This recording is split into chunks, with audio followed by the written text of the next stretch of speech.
Another thing the backpack has is a secret compartment for a sheet that goes around the entire backpack and protects it from the rain.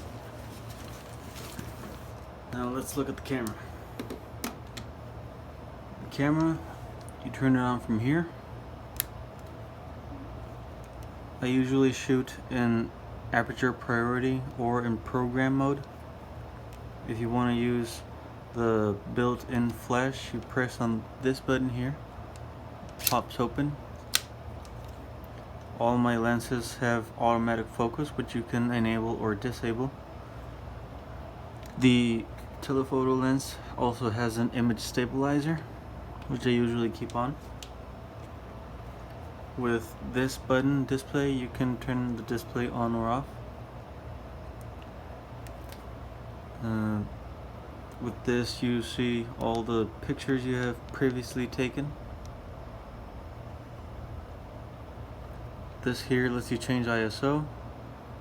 This is for the focus, which I usually keep an AI focus. This focuses every time you take a picture. This focuses a little bit faster, and this is for moving objects. White balance, I always keep in auto. I keep it in continuous shooting rather than single shooting because it's faster. ISO I usually keep in auto, but I sometimes set it to a high number if I need to. And right now, because I'm in aperture priority, I usually want a low f number because it gives me a lower depth of field, makes things blurrier, and you know what people usually look for in professional photography. Using this scroll wheel over here, I can change the number. If I press on this other button over here and scroll the wheel, I can change the exposure compensation, which makes things brighter or darker.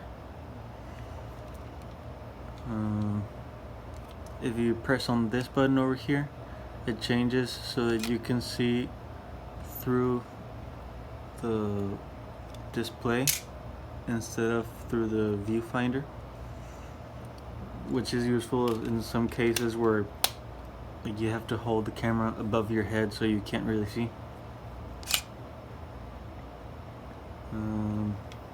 You keep it with a re-strap instead of the normal strap because it's a pain in the ass. Now something important, because I only have one camera, like photographers usually would carry 2 or sometimes even more cameras so that they don't have to be switching up the lenses. But because I only have one camera, here's how to change the lens. You want to have the camera and the lens outside already. You press on this thing and twist. Now you want to do this fast because we don't want any dust particles to enter the camera body or the lens. So take off the lens, move the cap onto the one you don't want, find the white square, make sure it matches the white square on the camera, it pops in, rotate until it clicks, and it's ready.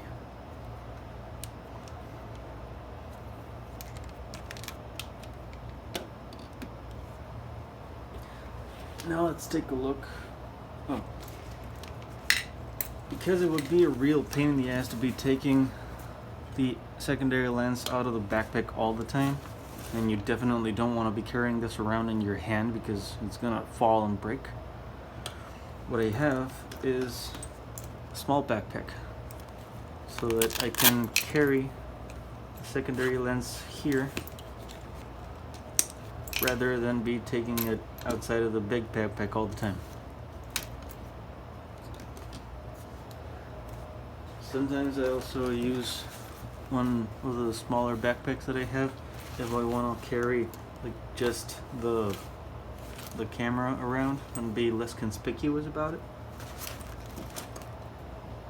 Now let's take a look at the larger equipment.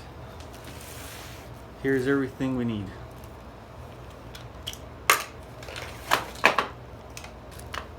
This here is a tripod for the camera.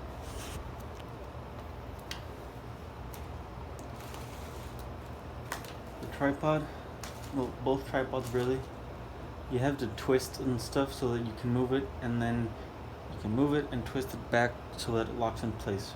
For example, this thing, you twist it to the left and it allows you to move, and then you twist it to the right and it locks in place.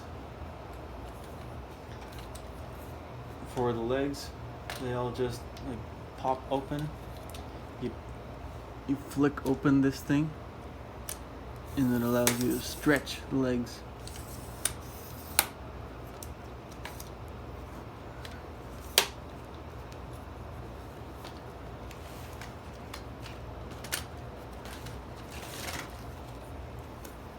This thing here, if you move it open, you can then move the height of the camera, of the tripod, and once you reach a height you want, one of the things I like to do is just like put this back so that it just stops there. But the correct way to do this is to tighten this thing so that it stops moving.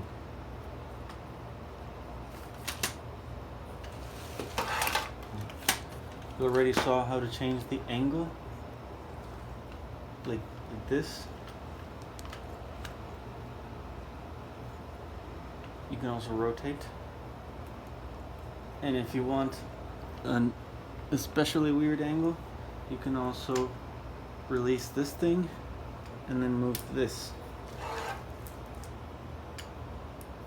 and you can tighten it so it stays in place.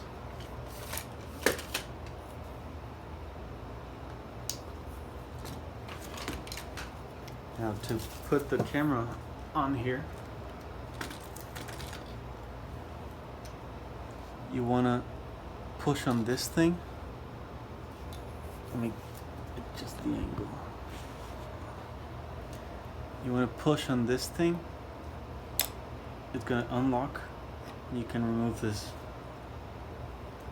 On the bottom of the camera, it has this screw where this thing is going to screw in.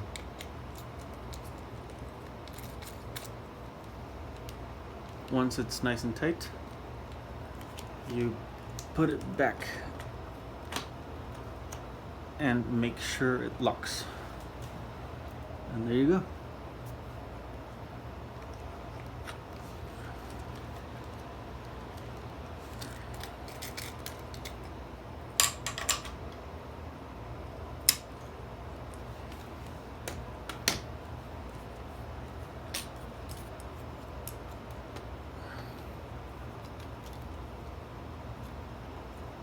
I like to put all of these in this position because it's the one that takes up the least amount of space.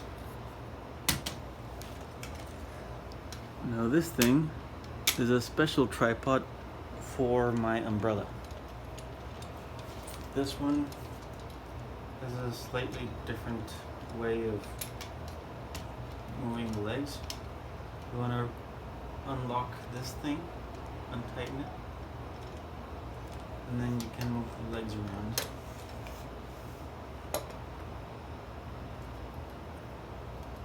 Tighten it back, and it stays in place. Now, for the sake of showing you, I'm going to do all this with the legs folded so that you can see what I'm doing. If you untighten these two over here, what it's going to do is allow you to stretch the neck of the tripod. And it stretches quite a bit because, again, this is for the light source, so it needs to be really high. This thing is where you're going to connect an adapter. The adapters are in my backpack, photography backpack.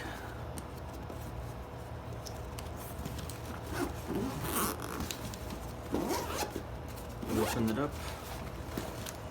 This pocket in the left corner has a few objects. this is the one we want right now. This here is the adapter. Let's go back.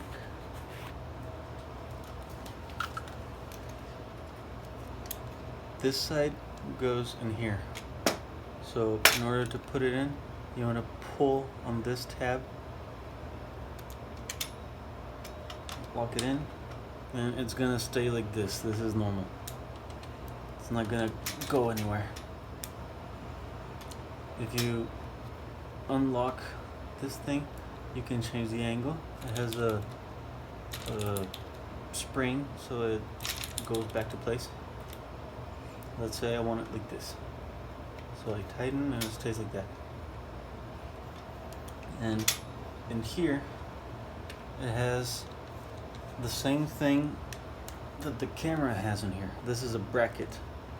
But this one doesn't just slide into place, this one tightens. So you turn to the left to open it up, and turn to the right so it tightens.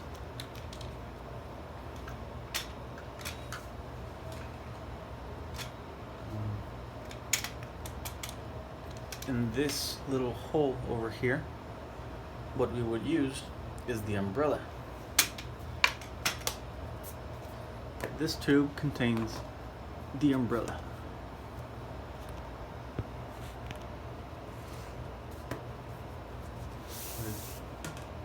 Get it out.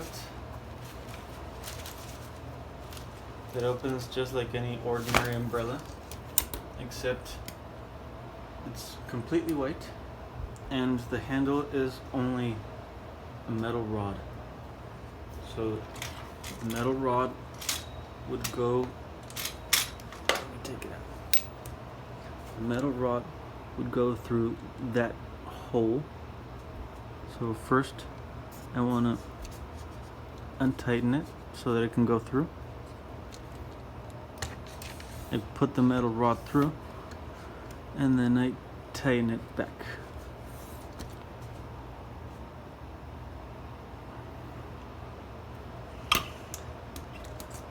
Now let's show you one way that I can make it so that the flash cannon can be used externally, wirelessly. Since we don't always want the flash to be coming from the same source of camera, these two things, this is the transmitter and the receiver. Okay, so the transmitter is gonna latch where the flash would have been. So it goes like this. You want to make sure that it's on. It has a switch on the side. It has to be on. I'm going to turn it off. You want channel 1 and you want it in flash. And over here, the receiver, right now it doesn't have a battery because it's still drying, but this is where we would connect the flash, like so. Over here, it needs to be on the same channel as the transmitter, which in this case is channel 1, and it has to be on the same setting, flash. So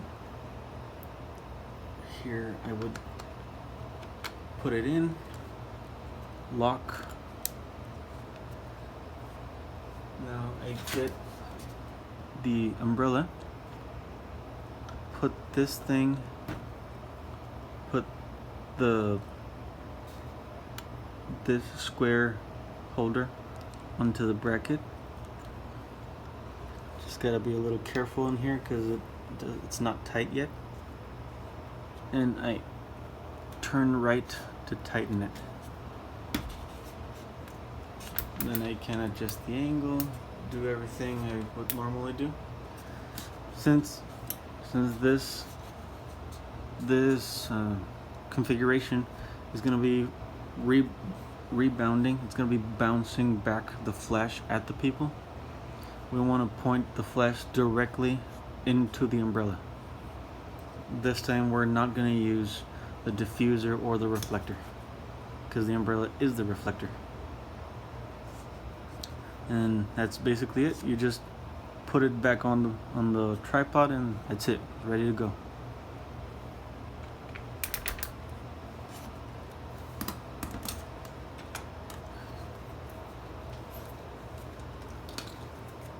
Finally, we have that shiny thing. This is just an ordinary car windshield protector. Well, half of it anyway, because I cut it up. The only purpose it serves is to be a reflector.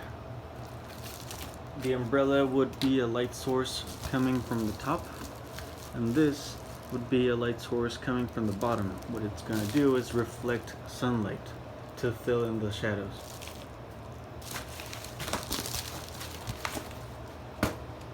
And that's it.